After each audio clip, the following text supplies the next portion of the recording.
Just preparing. Yep.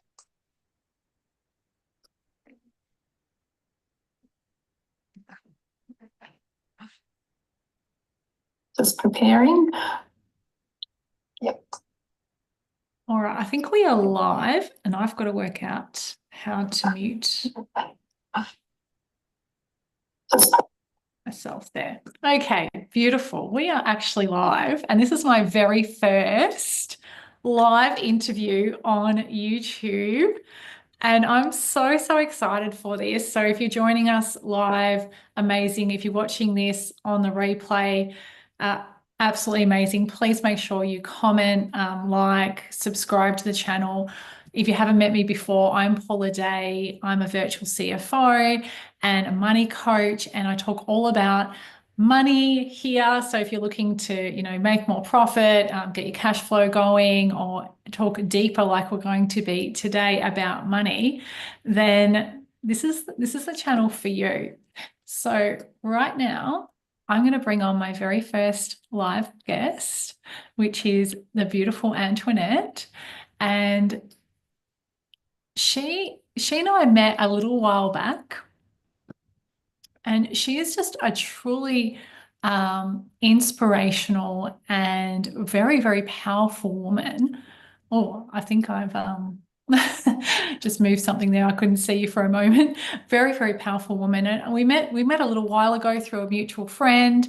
And over that time that I knew you, I didn't actually know the deeper story. And then we had a conversation and you told me your deeper story, and I was absolutely moved by it. I know that you've got out a book since, and so I would really love to introduce you to everyone. And we're going to be talking about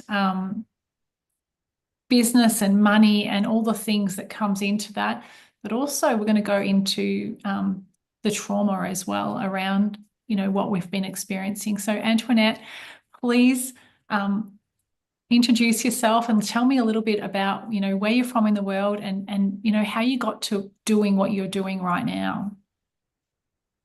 Oh, thank you, Paula, so much for having me. It's an honor to be here, and I'm really excited for this as well. And you talk about inspiration. Like I remember the first time we met was when you were actually giving a master class in the mastermind, and I was just floored. I think I wrote like 6 or 8 pages of notes. It was just absolutely floored. I was just like, oh my goodness, like this woman doesn't just talk the talk, she walks the walk. Like this, it was so inspiring. So yeah, huge love for you. And I'm really excited to be doing this interview with you. So thank you. So about me. So I I came from a blended family that didn't blend too well. And I was born in England, which is where I'm currently living, but I grew up in Gibraltar in Spain. That's sort of where I spent most of my life. A lot of people say to me, like, where's your accent from? And I'm like, a bit of all over, a bit of everywhere. Um, which is cool because it means I can be anywhere. Um, but yeah, so I was born into a family that didn't blend too well. I know a lot of people can relate to that. A lot of people um, can relate to that feeling of not being able to fit in. And I was met with a lot of trauma, a lot of abuse growing up, physical, sexual, mental, Mm. narcissistic, like you name it. And kind of just really got associated with those feelings of not being worthy, not being lovable, feeling like no one really wants you here, so why are you here? I was then met with a lot of bullying in school and things, so my life was just full of a lot of pain and I couldn't really escape it. And that sort of was how I felt a lot of the time growing up. And then when I hit my teen years, I kind of went from the frying pan into the fire, as I always say, because I mean, teen years are hard in general. I now understand why, but they're hard in general. Um, and for someone that's carrying a lot of the unhealed wounds, a lot of the trauma, it's next level hard because that's where all the wounds will accumulate in the teenage years, because that's the transition from going from a child to being an adult. So if we haven't actually healed those wounds, we can't transition properly. So it made a lot of sense to me. But my teen years were hit with a lot of abuse. So I was sexually abused by my grandfather and my father at a very, very, very young age. Mm. And then when I was 13, I was abused and I was raped in the streets by someone. And I think everything was just like a catalyst, it's like one thing after another. It gets to a point where it's like you just break. And I was in an abuse. Oh, I Yeah. started my first abuse at, Can we pause there for a sorry. moment? You had to go through the breaking of all, the biggest amount of trust that you have in, two male figures that would have been in your life growing up to break that trust with you and then to go out into the streets and for it to happen again. Like that that has got to have an absolute profound effect on you as a person, like the trauma that you must have felt. Yeah. Yeah. Yeah, and for me, I think, and this is one of the things that I'm really um passionate about, is that the trauma isn't the event, it's the Mhm. meaning that we've created, and it's the result that's happened inside of us. Sorry, it's what's happened inside of us as a result Yeah. of what happened to us. So for me, at that time, it wasn't so much that it happened again. Yes, that's a massive violation again, but it was more, okay, what's wrong with me? Why do these things keep happening to me? There must be something about me. There must be something wrong with me. Like it was all that internalized, those internalized beliefs. That's what was the biggest struggle. And that's what sent me down into a spiral of complete depression. So, yeah, I was, my official sort of diagnosis was severe anxiety and depression, borderline manic depressive disorder, and complex PTSD. And I was told that there's no like cure and that I'll have that for the rest of my life and I just have to learn to live with it. I am living proof that that was the biggest load of BS I was ever told. How, yeah, how like and when someone tells you like that, like a doctor or a medical professional, we are taught to look up to them. We're taught to respect them. We're taught to just take on board that yes, like if they say it's true, then it's true. And you would have had no one else in your life really like who you could really like lean on or trust. And then all of a sudden this person's telling you that you're going to have this for the rest of your life. Like that, Yeah, yeah, it's huge. It's yeah, huge. yeah. And for me, I think what was the hardest, so that was the psychiatrist that ended up giving kind of the official diagnosis and then putting me on medication. And for me, I had started seeing a counselor, and then it was the experience that I went through. It was always like, this is too much for me to handle. You need someone more experienced. So then I was passed up. And then it was, this is too much for me to handle. You need someone more experienced. And I was passed up and passed up and passed up. So I just felt, until I got to the psychiatrist who labeled, gave me that diagnosis and then put me on medication. And so for me, it was like, okay, I'm just officially a hopeless case. Like no one can help me. I'm just too far gone, too damaged. I was very suicidal at that age. I had 5 suicide attempts in my teen years, Wow. and I was ridden with just insecurity, worthlessness, like no sense of identity, nothing at all. I just allowed myself to be abused again and again by boys, Mm. um, used and abused, as I say. And yes, it was their fault, but actually, after doing a lot of the healing work, realizing I wasn't just attracting that into my life, I was giving that permission, I was allowing it because I didn't believe I was worth any different. Yeah. So, So you had that deeper belief of, you're not worth any different. And yeah, also, I'm curious to know, like, were you, and if you remember, like, if you're thinking back at that time, were you like constantly going over the events or just thinking that that's normal? No, there was some events that I knew something wasn't right. And I Mm, knew back then, I knew that this wasn't the way life should be. Like I just every day I just didn't want to be here.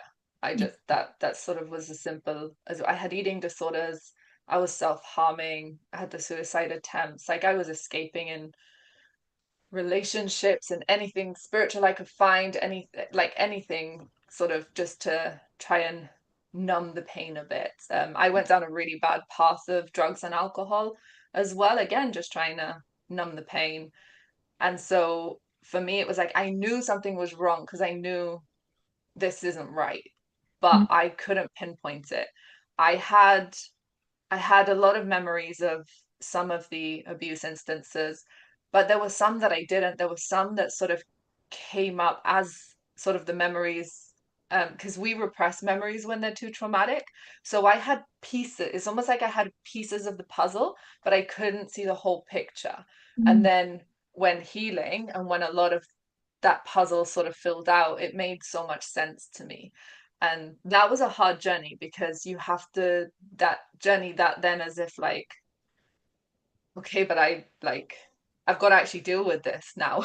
Like Yeah. it's not just knowing that it happened, I've actually got to deal with the effects of the reality of that this happened. Yeah, to And bring up that's some of always those old wounds that you've suppressed them for a reason because they've hurt so much. But then to sort of get those little bits and those little bits of the puzzle, and then to be brave enough as well. I think a lot of people are not brave enough. They just, you know what, like that's suppressed, like that's gone, and I'm going to leave it there where it is in its little box. You were brave enough to go, oh, actually, I'm going to go down this healing journey. I think it's because people are scared. That's what Yeah. I see so much in the work that I do is just people are really scared and they don't feel safe to be able to actually go to those places to heal. Um, and for me, and this is what I try and do all the time, is I shift the focus to, okay, but that life of freedom, that life of abundance, that life where I don't feel like this, that's what I want. And I'm going to do whatever it bloody takes to get there. So that's sort of been my thing since I was a teenager. As I was like, there's got to be a way. So to kind of explain sort of where that mindset came from is I had one of the big kind of suicide attempts, and I was taken to the doctors the following morning by one of my parents, and the doctor looked at me. Well, the doctor said, "Did you take her to the hospital to have her stomach pumped?" Because I had had a number of tablets the night before, and my parents said no.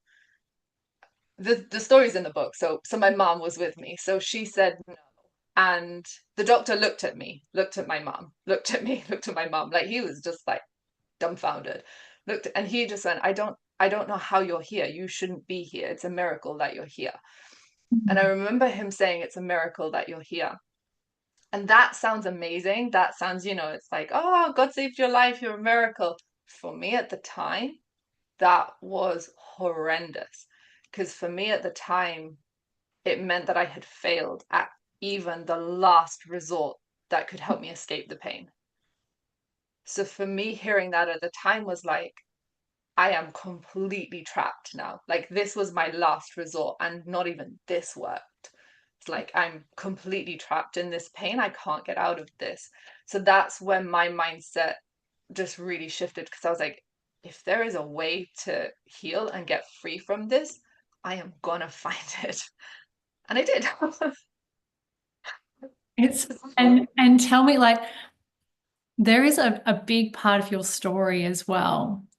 A big part of your story, which I'd love if you're comfortable sharing, and I think it's in your yeah, book. yeah. It's all in the book. I'm Yeah, an open book, literally.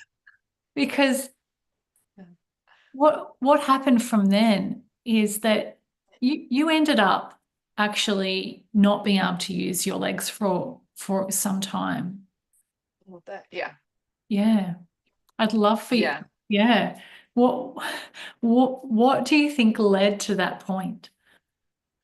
So, yeah, oh gosh, because there was so much that happened in between those years. Tell So I me. went through a lot of the So after that event, when I hit 16, Mm. then I became a Christian and I found, God. I started going to a church, and for me it was like, oh, maybe this is the answer. This is the key to everything. And I was then hit with a completely different type of abuse, religious and spiritual abuse. And the pastor, again, the story's in the book, the pastor of one of the churches that I went to got very inappropriate with me. And, a lot of things were covered up, a lot of things were hidden. Actually, the first time I ever speak about it publicly was when I wrote the book, because I was told that I couldn't tell anyone about what had happened, that I needed to protect the image of the church. Um, so, I mean, there was a lot of stuff. Then I ended up getting married when I was 19, and I didn't know at the time, but I was entering into a 10-year abusive marriage, had my son in that. So there was a lot of stuff. And for me, I kind of felt I had done a lot of healing work. I started sort of the healing work pretty much after that last suicide attempt. So when I was about 15, 16, that's sort of when I really was like, okay, there has to be a way to get it, to not feel this, and I'm going to find it. I spent so much money. I tallied up once how much, just a rough estimate, Yeah. I would have spent. It was over £300,000. Wow. So you spent So all of that's the like money. over $600,000. Yeah, that's so much money, right? Because you just want to escape it. Trivial. You're like, I'll do whatever it takes to find whatever I can do to escape this. And you get slapped in the face with it again and again and again. Yeah, yeah. And one of the things I found in like kind of bringing money and business into this, so I grew up in business my whole life. My parents always had businesses, mainly the catering industry. They always had restaurants, but they had other side businesses as well. There was always stuff on the go. And I kind of started working from age 12, I think it was when I first started. And then I actually started my own business and started selling things. So I've always kind of had that mindset of things. But one thing I always found, and this I found interesting, um, later on in life when I was looking back, was I could never stick to something. I started something, it would start going really well, and then some reason or another, it would just all fall apart. And I remember someone saying that to me once, is like, oh, you never finish what you start. And funnily enough, that's actually quite a common trauma response. I didn't know that at the time, obviously. But in that, like the money mindset that comes in, and that the business mindset that comes in, is if we don't feel we're worthy of something, we can't receive it. Yeah. That's whether it's love in relationships, whether Yeah. it's money in business, whether it's whatever, like a happy, healthy home. Like if we don't feel like we're worthy of it, we We, can't receive it because our nervous system doesn't feel safe to receive it. We don't have that capacity. So trauma affects everything. And that's what I found again and again and again. And I opened up my own cafe when I was 19. And that was, again, it became really successful. It became really popular. Everything was going great. And then, well, I had my son, and I didn't want my son to grow up in the same environment that I did, which is, my dad was a workaholic, complete through and through, would escape in work. And that the catering industry is that type of industry. It becomes your life. And I didn't want that. I didn't want my son to grow up in that. So despite everyone not being in agreement with the decision, I gave up that cafe. And I was like, I don't care if I don't have the money. I want that relationship with my son. And it's the best decision I ever made. But in that as well, like, so when I first, so this leads me into the story of when I yeah. got sick. Yeah. Oh So my gosh, but can I just stop there for a moment because yeah, go for you it. got some absolute gold here. Um,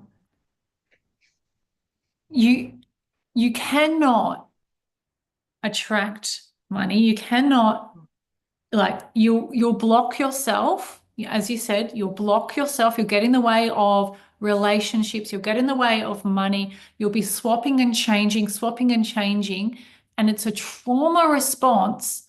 And that trauma, sometimes we know it's there, sometimes we don't know it's there. Yeah.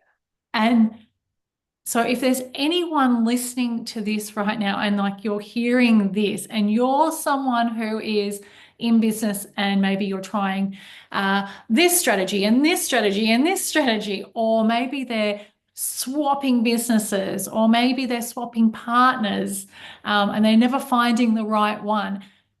Trauma response. Yeah. That just absolutely hit home for me. That's a piece of gold. Sorry, I just had to, No. I had to just point that out because wow, like Yeah, it w- is. yeah, It is. And even one thing I found when I started the business and kind of got into the coaching industry and started learning from the coaches, I was hearing so much about having that positive mindset. I'm all about mindset. I mean, my business is authority mindset. So, like, I'm all about like mindset and mindset shifts. But I did everything. Like I was standing in front of the mirror, doing the product certainty, telling myself again and again and again that I was a millionaire and this, that, and the other. And nothing shifted. And I couldn't understand why. And this is where, I even used to say, like, it's not about the strategy, it's about the mindset. And it is that I'm all about the mindset, but we can't truly rewire our mindset unless we believe we're worthy of it, which is comes from healing the root that distorted that belief in the first place. yes, Right. yes, that that Yeah. is gold, right? That is I absolutely believe like that is the thing that unlocks things. Like until you heal that, until you feel, as you were saying, Yeah. worthy, but you might feel like, oh, I can just do all these affirmations. I was with you, like I was doing all the cold showers. I'm like, why is this stuff not working? Um, but deep down, it's when I would heal that next layer and I'd Hmm. work doing things like what you do, like that's what unlocked it. And it was like, oh, okay, that worked. And it's exactly this. I think this is a missing piece in money that people miss. They think, you know what? I can just, manifest more money, and I'm going to manifest it by doing affirmations, and I'm going to manifest it by just thinking this, and it's all going to come together. But what we need to do is actually heal that Yeah. trauma. Yeah, absolutely. I so agree with and get feel that worthiness to be able to bring in more. And yes, you need your strategy and all the things like that. But this is Hmm. that step, if someone's feeling like, what, I've got everything, but it's just not kind of this is what, I feel like is a lot of people miss this step. Yeah. Sorry, continue. I just had to point that out. It was amazing. No, no, it's brilliant. And that this is what I work with a lot. So there was one particular client comes to mind who was very he knew what to do. He knew everything to do. I mean, he was the most diligent person when it came to, like, speaking over yourself, looking at yourself in the mirror, telling you, going through, your product certainty, why your program's the best, how you're going to sell this, why you're amazing, why you're worthy of this, all this stuff, but nothing was shifting. And what we actually found was when he was sabotaging basically getting onto sales calls. And when we got to the root of it all, it actually stemmed from rejection in school. And Mhm. he had associated being on a sales call with rejection. So he was sabotaging. He was doing everything else phenomenally in his business, but he was not getting on sales calls to actually make any money in his business. And it was all because he was tying the rejection to his identity. So instead of seeing a rejection of his product or program as, actually this is just isn't for that person, Yeah. like move on next. He was taking it personally as a rejection of himself. So he was sort of tying that together. And one thing I find so much, especially in sort of like um the coaching industry, Yes. is there's a lot of I don't like the phrase, but let's just call it because it explains what it is that toxic positivity. Yes. Like there's a lot of that, you know, people don't want to look back because they're like, no, no, no, no, no. I'm only thinking of the future. I'm only being positive. I'm only looking forwards. I'm only this. And I'm thinking, okay, well, so why is nothing changing in your life then? Yeah. Because it's all that. But, and there's a fear because we can shift our mindset. We can tell ourselves things till we're blue in the face. But unless our bodies, our nervous system is actually feeling safe enough to hold anything that we're wanting, we can't manifest it. We can't attract it into our life because we're rejecting it because we don't feel we're worthy of it. In all And sorts that's of what I see. ways Yeah, too, yeah, is what you're saying. Like, the sales call example, like it's all sorts of weird, wonderful ways. Like it, that's just, it's really hit. And I know that we were chatting before this, um, about this, reality and what's put out there. It's just, there's a lot, especially online, of, people saying things and not really being that. And it's giving a false sense of what is out there. yeah. That's one of my biggest bugbears, I think, and that's one of the things why I'm so passionate about just being authentic and real. Like this is it's a roller coaster of a journey. I mean, if anyone has ever traveled through relationships and trying to heal from heartbreak and trying to heal from attracting, emotionally unavailable people and things like that, like it's a roller coaster. So is business because we're constantly having to expand that capacity to be able to hold more. And that means going and healing those deeper layers. As much as people try and avoid it, anyone that's avoiding it, my one question to them is, how's that working for you? Yeah, truly, truly. Yeah, If you're being yeah, honest and not just, yeah, glazing over it, not wanting to go there and just trying to be positive all the time, like, truly going there. And, if you're listening to this, like asking yourself the question, like, how is it actually working for you? And if it's not, like, to really consider something like this, because it's just that yeah, ability to get to the bottom of it, the ability, and there's always going to be another layer, but the yes, ability to peel that back and allow yourself to see, okay, that's what I've been doing. And you can't see it for yourself often, like what you said, that man couldn't see yes, doing that. In fact, he was no, doing all the right things, all the things. He's very diligent, but yeah, just not getting to the bit where it actually makes the money. yeah, yeah. And I see this so much in not just the coaching industry, but just in every industry in general. And that's one of my biggest bugbears is that I've even seen coaches claim to be congruent and authentic, not being, and that's just, Yeah. yeah, that's it just doesn't sit right with me. Like I had one 100%. Oh yeah, my gosh. Yeah. yeah. Yes. I had one client come to me. We were in a session and they said, so they had changed their niche and who they were serving because nothing else was bringing in any money. That was the reality of it. So they decided they were going to focus on helping people make money. So they said they're going to change things up and they're going to help people make 5K a month. And I said, oh, amazing, awesome. How long have you been making 5K months for? Oh, well, I'm hoping that, my first client, this will be my 5K month. That just doesn't sit right for me. No. It just I doesn't. was like, so you want to tell people that you can help them make 5K months, but you're not making 5K months. But you want to claim that you are. That's the thing. Like, there can be someone that can help someone lose weight that is overweight themselves. Like, because you have the knowledge, you can pass that knowledge on. But it's the fact that there was a portrayal and a claiming to be making that kind of money themselves. Yeah.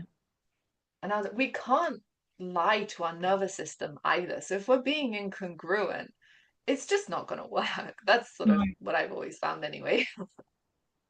Absolutely. Absolutely. I like how you tie that back. Like you can't lie to your nervous system.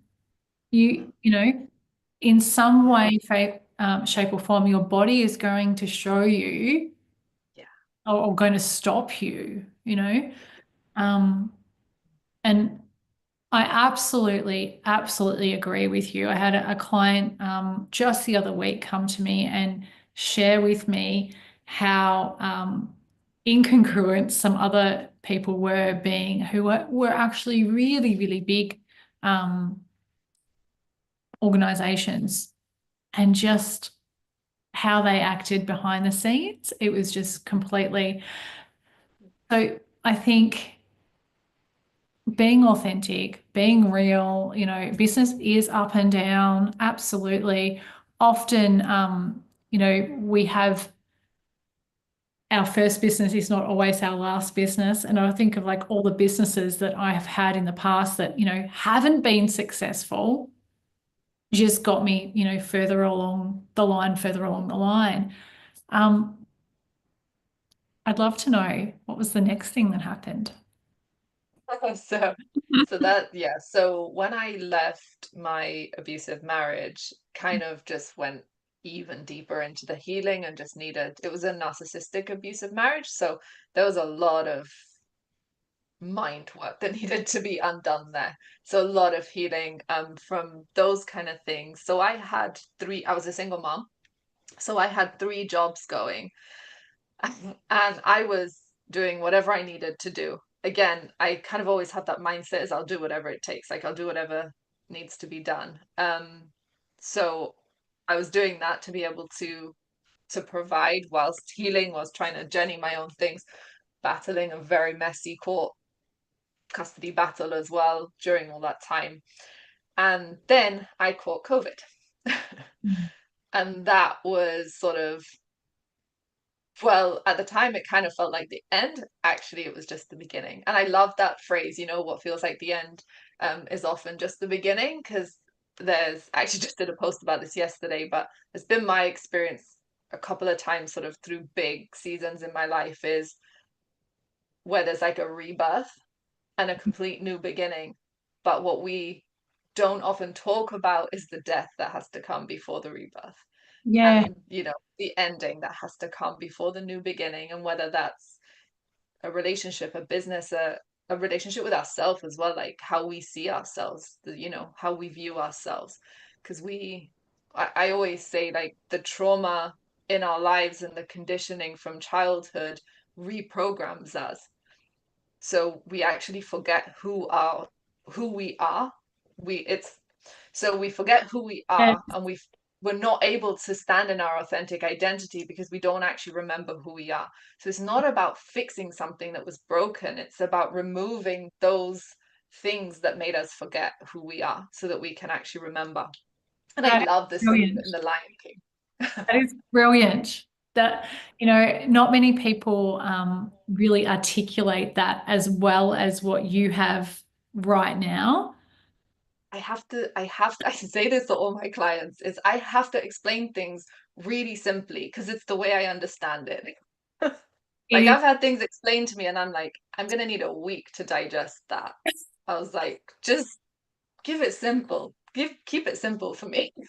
I, That's how I I am. I truly believe that if you can break it down simply and you can explain things simply, then you really understand it and know it. And it's the people who are using all these big words and making it more complex than it needed to be that actually I don't believe that they really understand it as well. Because if you can understand something really well, you can break it down into the simplest, most basic language and describe it from any direction. And the way that you described that was absolutely beautiful. And um, I I completely agree. Like we're programmed in that way, from everyone, and our brains are sucking up all of the things. They're like little sponges at that point. And now we've got to we're not broken or anything like that. A lot of people say, Yeah. "Oh, I'm broken. I've got to heal." No, it's about, I love this. It's about rediscovering who you are and peeling back some of those programs that perhaps, weren't yours to begin with, but that we're all going to do it to our kids. I'm sure I've, popped a whole heap of programs over my kids. But we, They- will allow that to happen. I absolutely love how you said it's about rediscovering who you truly Yeah. are. Mm.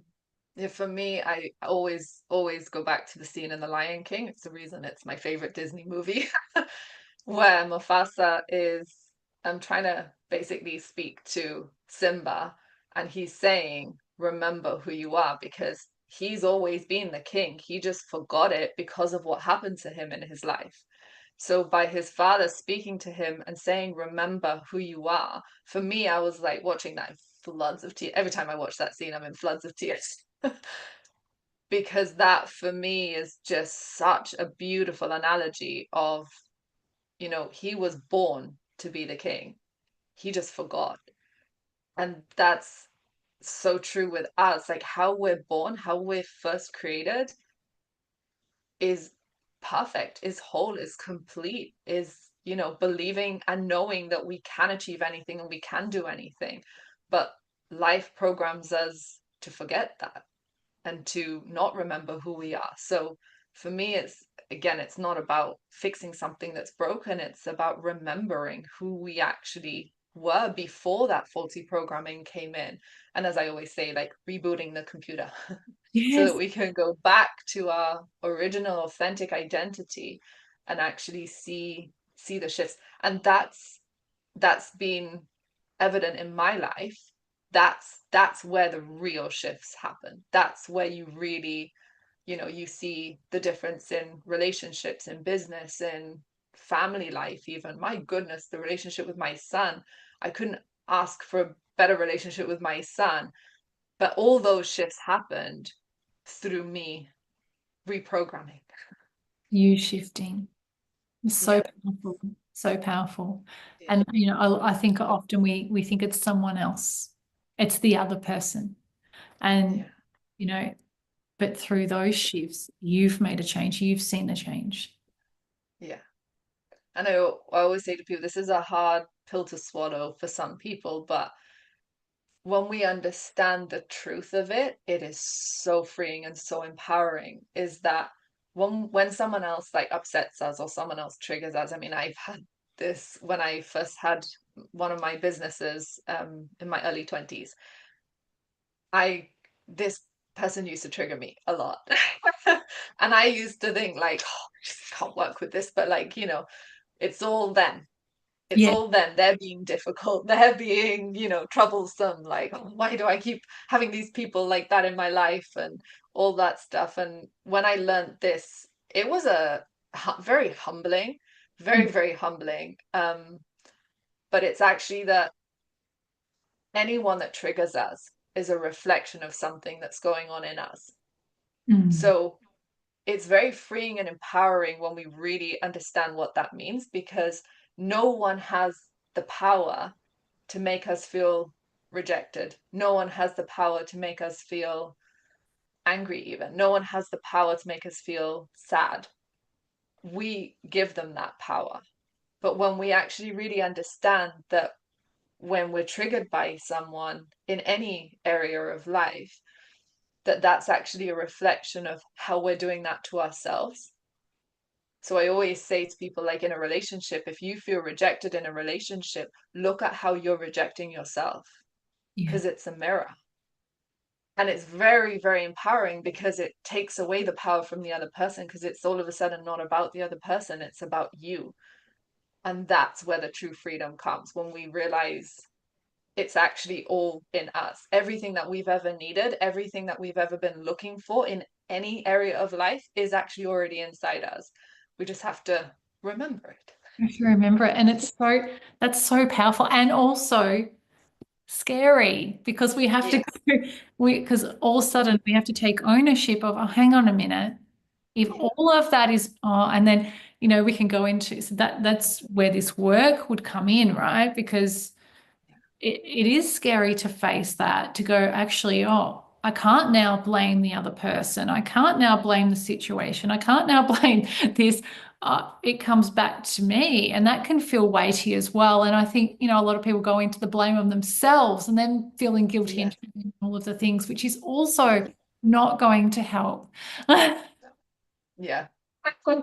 Yeah, and it's the fear that's what stops people.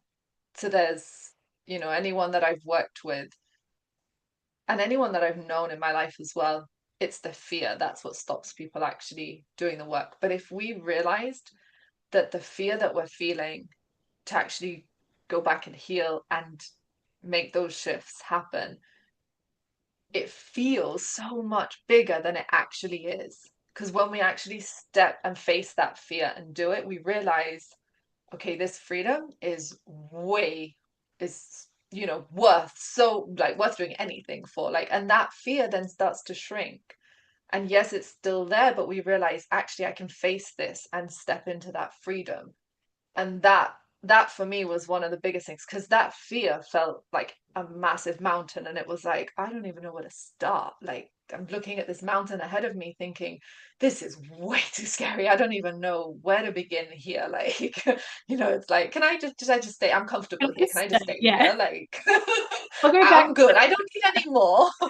And I think that's where a lot of people stay. They stay stuck in their business at a certain income level, or they stay stuck in a relationship because it gets a little scary. They go to step out and, oh, hang on a minute, they have a fight, or they start to do a bit of this work and go, oh, hang on a minute. Like, that is very uncomfortable. Like, I'm not sure if I can actually go there. And so I think it's very brave for people to go, actually, you know what? I am going to go there in the relationship, or I am going to go there in my relationship with money, which is, really expanding that income Yeah, level. yeah. And I'm gonna face the fear and step into the unknown. Um, but I'm curious to know. You said you got COVID. Now you're a single mum. You're working three jobs. You're going through a court battle, which we all know is pricey and extremely emotional if you haven't been through one. It's terrible. It's absolutely, I wouldn't wish it on anyone. And now you get COVID. Mm. Yeah. That was People often talk about the butterfly process and how the butterfly goes into the cocoon, and how when it's in the cocoon, it's in complete darkness, complete isolation, and it looks like there's just no hope. For me, that catapulted me into my cocoon. That just that whole thing, that whole sort of season and time and everything, because I was actually also, and I don't talk about this sort of publicly a lot, but I was actually also going through one of the biggest heartbreaks that I had ever gone through. And this was after my marriage. And that for me was, it ripped my heart open. What felt, it's funny, I just did a post about this as well, like what felt like a complete breakdown and what felt like me breaking down was actually a really powerful breaking open for me to actually finally be able to heal those parts of myself that had been looking for love in all the wrong people. And, that it was a hard time, but I knew. So, because of my faith in God and shedding all the religion and all the toxic shame and all that stuff, like, my relationship with God was like this, still is. And I knew, because he had said to me, and I knew that I was going to be healed, because he said to me, don't worry about the physical, it's about what I'm doing in you. So I knew that I was going to be healed from that. But from that one um, episode of COVID, it then spiraled into 2.5 years of long COVID, affected my lungs, my liver, my kidneys, my heart. My heart was sort of the biggest one that was affected by it. My hormonal system went cuckoo, my digestive system. I lost most of my hair. I had to wear fake hair for a while. And, as a woman, like, that was one of the hard, like, I could deal with all the hot stuff that was going on. It sounds crazy, But but losing my hair, your hair, no, I have not shared this with you, but after my second son, I had a lot of stress and I also lost a lot of my hair. And so I cut it very, very short. I had like an undercut. And I was scrunching it up and I had like these headbands or I was wearing a little hat. But my hair was so thin and it was just coming out. And I was like, when is this going to come back? Like, is it ever going to come back? So I totally like it's terrifying as a woman when this happens. Um, yeah, And terrifying. one thing is interesting. I never liked my hair because it was always very thin and flat and boring. So I always, it's like you see these people and it's like, oh, I wish I had hair like that. I wish I had hair like that. Tell you what, it's given me a lot of gratitude for my hair. I'm like, because it's grown back now, obviously. But yeah, for the longest time I had to wear fake hair, and it's for me it was almost like stripping my identity because everything that I was I could no longer be. I used to run 5K every morning. Like I was a runner. I would say I was a runner. Um, and then all of a sudden it's like, oh, I'm not able to walk 3 minutes down the road. It's Yeah. like running felt like a different lifetime ago. And then 2.5 years in, I'd had 7 hits of COVID by this point, and then I was in the wheelchair. I had avoided the wheelchair for the longest time. Mm. And and I'd had episodes throughout those 2.5 years where I was getting really good. I actually managed to get myself, I could walk about 15, 20 minutes. So that was huge for me. And I would have like these times where I would go out and I would be like, yes, this is good. Like life's getting back on track. And then I'd have a relapse and I'd be back to square one, barely Mm. get out of bed.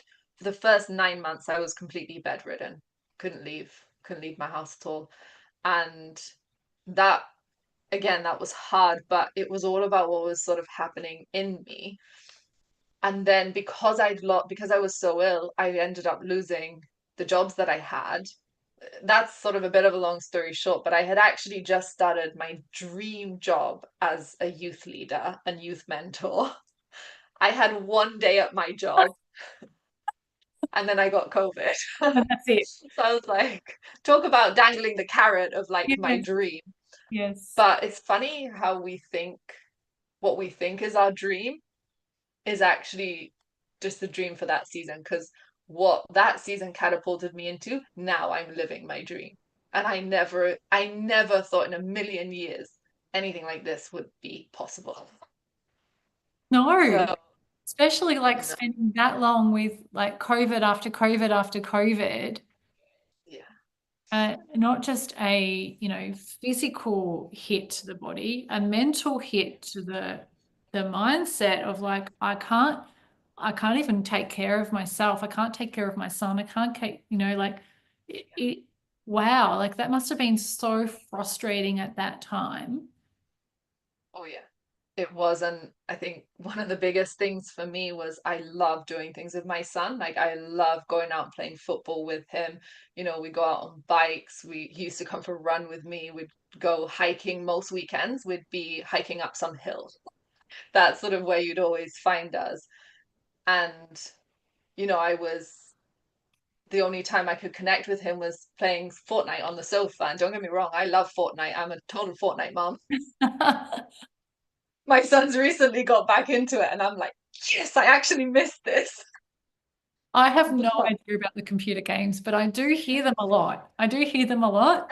And I'm always asking, is that appropriate for your sister? But Yes. who knows? I love it. So you're a fortnight mum. Yeah, totally. And that's probably where that came from, because that's the only thing we could do. It's like I was sofa bound. I couldn't even go up to my bedroom because it was 2 flights of stairs. So I lived on the sofa. I lived on the sofa for about 9 months. And my son having to see me like that and not being able to do things with him. Plus, and I don't share this publicly very often, but there was a huge fear that because of everything that was going on with the abuse from his dad and the family, and that was all ongoing still. And there was a lot of abuse directed towards my son in that afterwards. Like people talk about the abuse in the relationship, they talk about the difficulty of like a divorce and leaving and stuff, but that post-separation abuse, that's a whole other different thing. And that's hard. So I had a major fear that I'd lose my son because they could complain that I wasn't well enough to look after him and that I wasn't capable of looking after him and that I'd lose him. So there was all this going on in my head as well.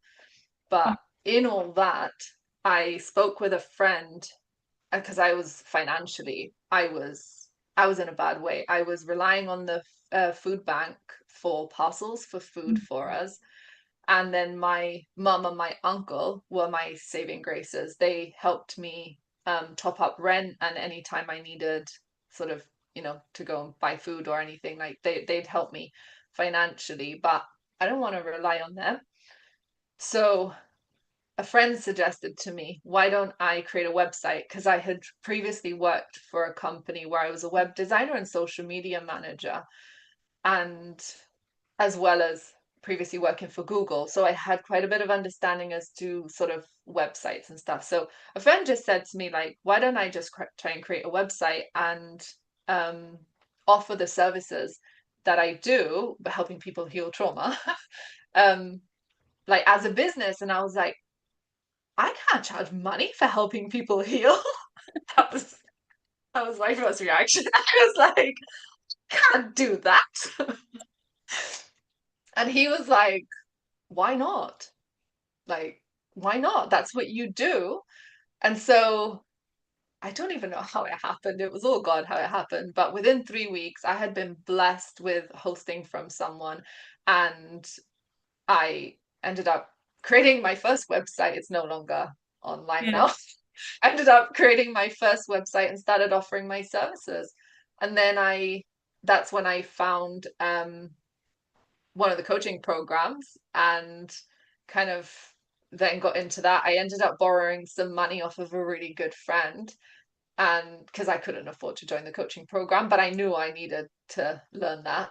I knew it was sort of where I needed to go, and kind of just grew from there into, and it's, oh my gosh, it's changed. Isn't it interesting how it how a business has changed so much? Thanks so much. Because I think I've, oh, sorry. I love how you like you'll get this, and I hope that people watching this will get this, but it's almost like God came through your friend, said the message that you needed to hear, Yeah. because what can she do right now? She can't get out of her house, but gosh, she can grab a laptop and pop it on her lap.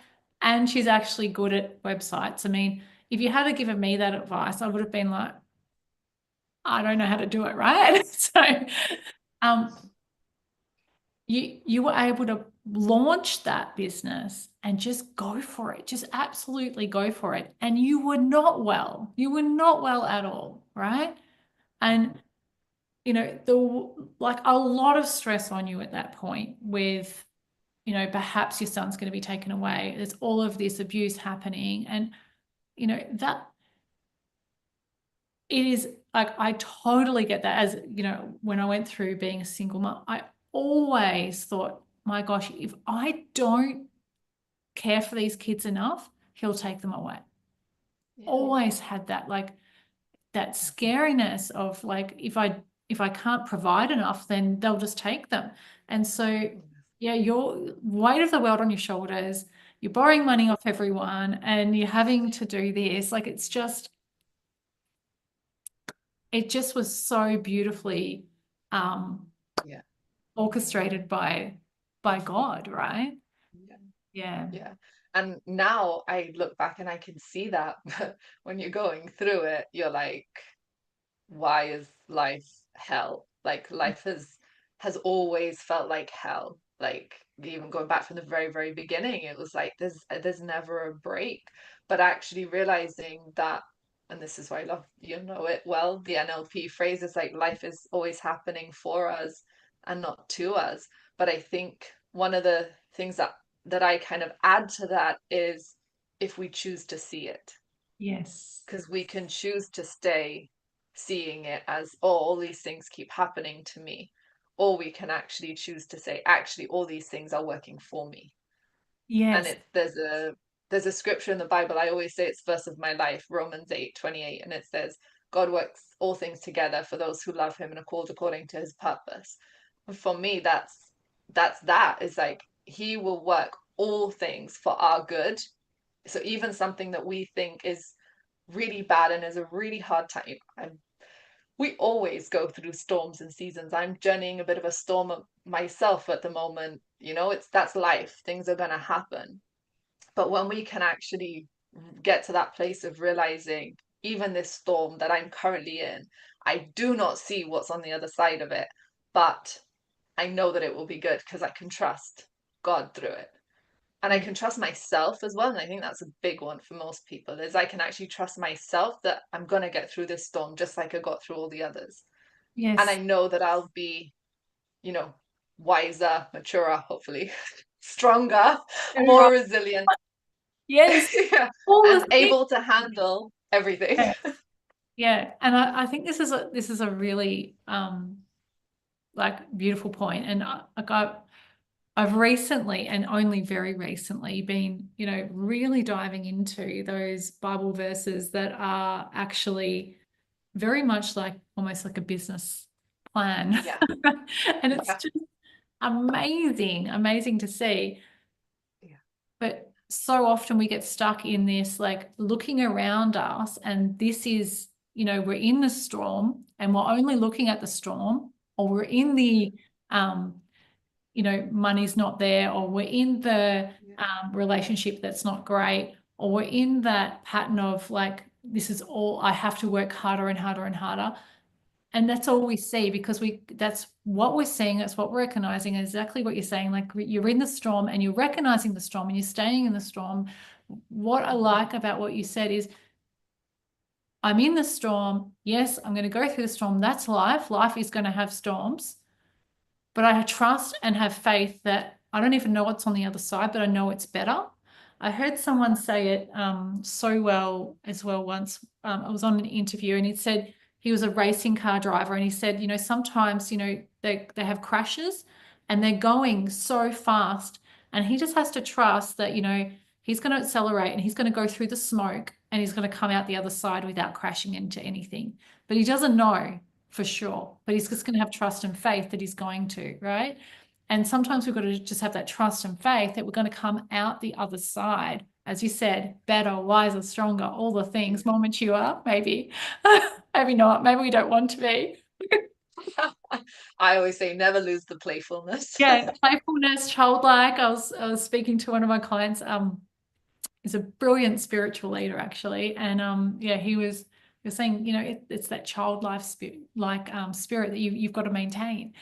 I absolutely love that you said that. Love that you said that. Mm. Yeah. Yeah, it's I often think like we can be so scared of going through the hard times in life and we want a life where there are no hard times, but that doesn't exist. So the more we can really come to that place of acceptance, and one of the keys to victory that I found in my life is gratitude. Is, Mm. even in the middle of those storms, is being able to say, I don't see what's next. I don't like what's happening, but I know and I trust that this is working for my good. So I'm grateful for it. And I don't feel very grateful for it, but I'm choosing to be grateful in it. And know that for me, that's one of the biggest keys to victory, because that's when everything starts to shift. That's when everything starts to become okay, what is actually happening now in my life? What is actually, what, not just what lessons can I learn, but what's shifting in me? How am I seeing myself differently in this storm? Because every sort of major breakthrough moment that I've had in my life has always been internally. Like any shift that's ever happened externally has always happened internally first, Mm. every single time. Yeah. there's there's not once where something's sort of just shifted externally. It always comes from within, and like we were saying, like healing those deeper layers. And And again, like that healing is just remembering who we are. so, so powerful, remembering who we are. And also what I want to really touch on here is that it's the faith that you talk about, like having that faith that you'll go through, because you went through a very long journey there, a very long journey of where it didn't look like there was an out, right? Before you got to the end of it. And just to stay in that, to keep stepping forward, to keep turning up each day, to keep waking up each day, to keep believing, to keep, the faith of getting through, like Mhm. it's powerful, and not everyone will do it. No. And right before the miracle healing happened in November 2023, it was looking pretty dire. The doctors were saying that I was dying, that my organs were shutting down, and that it was just a matter of if I survived. Remember, one doctor said to me, what did she say? You should be happy. You should be happy or you should be grateful, something like that. She said, you're one of the lucky ones. And Mm, I was like, I'm in a wheelchair. I can't stand up for more than 30 seconds at a time at this point. It had gone quite bad. mm, And I was like, and I'm one of the lucky ones. And then she said to me, some people have died with one hit of COVID. You've had 7 and you're still here, but it's taking its toll on your body now. So it's just a matter of if your body fights to survive. mm, And I remember I was so conflicted because I was thinking, okay, so I should be grateful then, but this is feeling like I mm, don't know what's going on. And it was shortly after that I lived with my mum for 8 months because I was too ill. So I moved from the Midlands in England up to where I am now so that I could be near family for support because I couldn't look after myself at this point, let alone my son. So I ended up living with my mum for 8 months in her 1 bedroom, tiny, tiny, tiny flat. My son was sleeping on a camping bed at the foot of her bed, and I was on the sofa because I had work calls at because Australia time, it was like sometimes 5, 6 o'clock in the morning. So, and I again, there were some days where I could do the calls and then others where I couldn't. At this season, this is where no work was happening because this things had gotten pretty bad. And so this day, um, we had just been yeah, we'd just been shopping for my birthday. My mum had decided to take me out. And so we took the wheelchair down, and I was in New Look, one of the clothes shops here.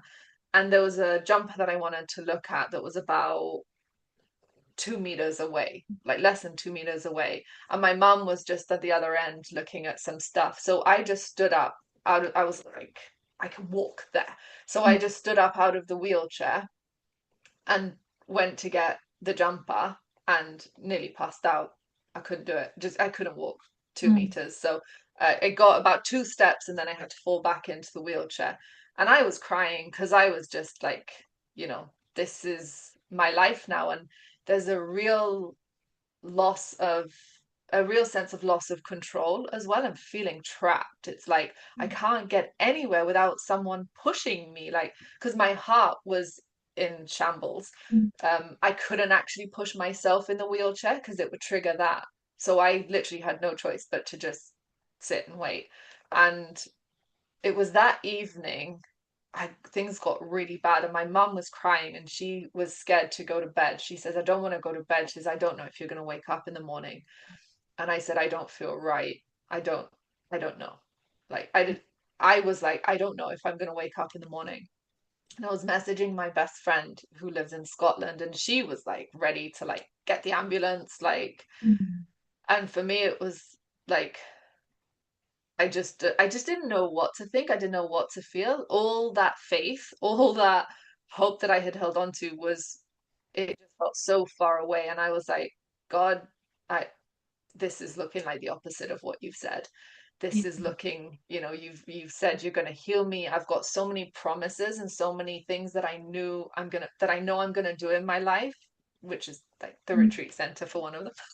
And so I was like, none of those things have happened yet, but this feels like it's the end. Like this mm, feels like I'm not gonna wake up tonight, tomorrow morning. And I had a voice message from a friend of mine back in Gibraltar. It was a 10-minute voice message. And I don't usually listen to long voice messages like that straight away, but there was something I knew I had to listen to it. And it was 10 minutes of like, get out of this funk, get out of this Mm. mindset, get out of this defeated mindset and remember who you are. And she was always saying that. She was like, remember who you are. Remember who God has said you are. Remember who God's, all the things that God has told you is going to happen in your life. She was like, remember your birthright. Remember your inheritance. This is not the end. This is not your inheritance. This is not your birthright. And it was 10 minutes of that. I had my headphones in because my mom and son were in the room, so I was listening to it. And I went to the bathroom and just broke down. And I was like, enough is enough. I was like, that is it. I was like, Jesus died on the cross and took my sickness. So I'm not having this anymore. And I was there had to be such a internal shift for Mm. me to be able to stand in that. And then when I went to bed that night, there's a lot more to it than that, but we'll be here for another hour if I go into all that. The story's in the Come back book again. and on YouTube. It's on you. The full story's on YouTube as well and in the book. So, um, but I went to bed that night and woke up the next morning, and I remember I couldn't believe it. I just got out of bed, and my mum almost like went to kind of like try and catch me because usually I just go. So and I was like, I'm healed. And it was so, I mean, it took me a few months, I'd say, to really be able to just breathe and accept, like, I'm healed. But I knew I was healed. And I went down the bottom of her stairs in the block that she lived in, and I ran up them. That was November 21st, 2023.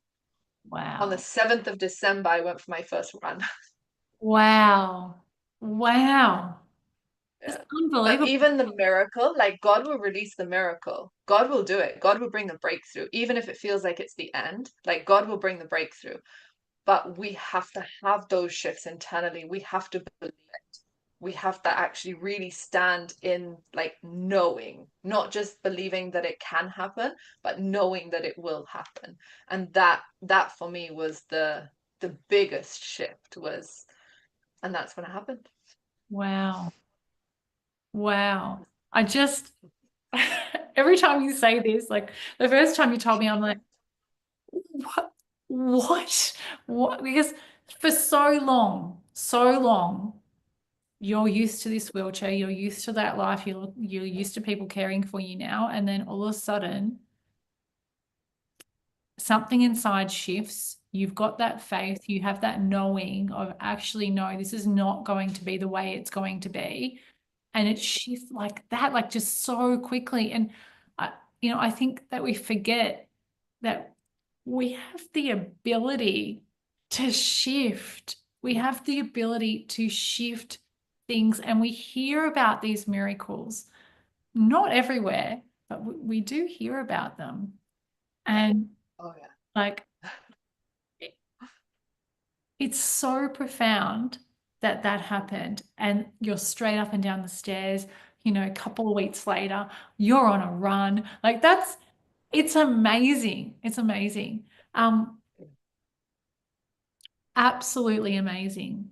And these are the shifts, like these are the shifts. And what would you say, like, was the biggest thing? Like, was it the just deciding, like just making that decision, making that holding on to that faith, or was it something deeper, like letting go of that trauma?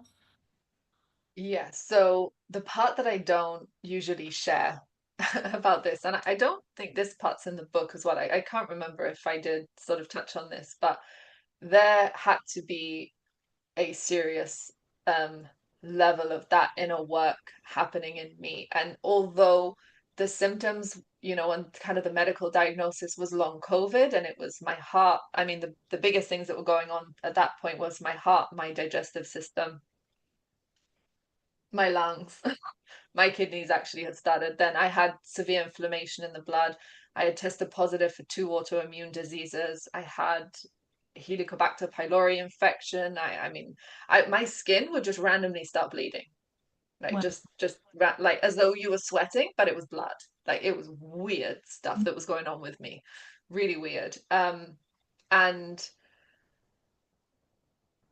although again, the medical kind of side of things is long COVID, what was actually happening was my nervous system was processing a lifetime of trauma. This is what I always say to people. I know some people are, depending on what you believe, but I'm a big believer in that God has given us the power to heal, right? And every disease in our bodies is an indication to some level of trauma that's not healed. Mm. So any kind of thing physically going wrong with us is actually connected to our emotions, our somatics, because our nervous system, our energy field, everything, it stores everything without kind of going into all of that Yeah. now. But when we have those blocks and when that energy is unable to flow through us because trauma will block that, then that's going to create problems in us. That's why anyone that has kind of some level of childhood trauma has digestive issues. Anyone that comes to me that says they have IBS, I'm like, yeah, I know exactly what that is. And it's actually nothing to do with, I mean, yes, it is to do with your physical Mm. symptoms, but it's a lot of the emotional stuff.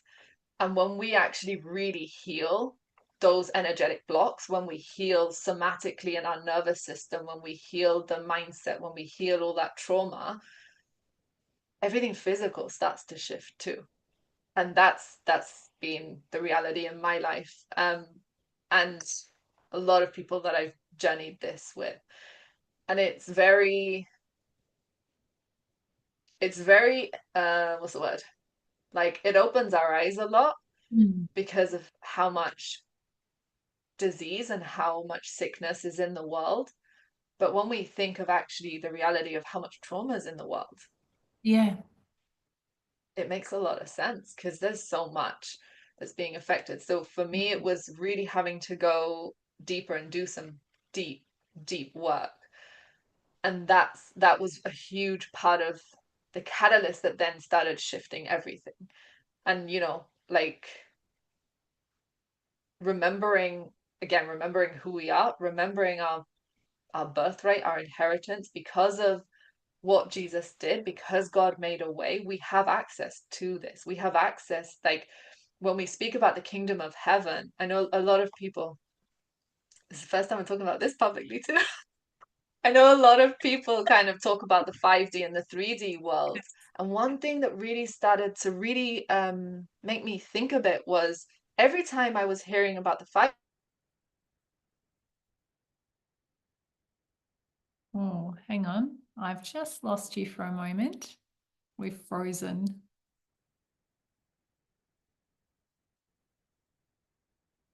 We have frozen.